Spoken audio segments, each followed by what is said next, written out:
नमस्कार दोस्तों।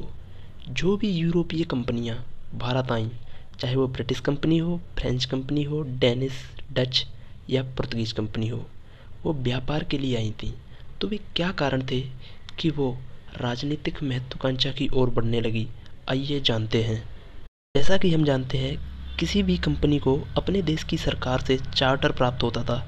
इसका मतलब था कि उस देश की कोई अन्य कंपनी उस क्षेत्र में व्यापार नहीं करेगी। इसका मतलब था कि उस कंपनी को उस क्षेत्र में व्यापार पर एकाधिकार प्राप्त हो जाता था। यह चार्टर उस देश की कंपनियों को तो वहां आने से रोक देता था, लेकिन अन्य देशों की कंपनियों को वहां आने से नहीं रोक पाता था।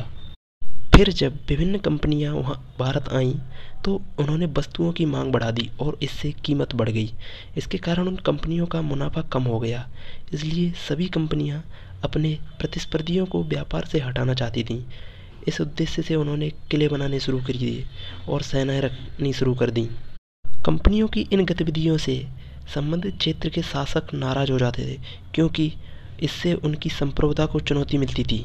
इसलिए वहाँ के शासक कंपनियों की इन गतिविधियों का विरोध करते और उन्हें किलेबंदी को तोड़ने का आदेश देते। इससे कंपनियों को वे शासक अपने मार्ग में बाधा लगने लगे और वे उन्हें हटाने का सोचने लगीं। इसलिए वह खुद स्वयं राजनीतिक सत्ता प्राप्त करने की चाह रखने लगीं।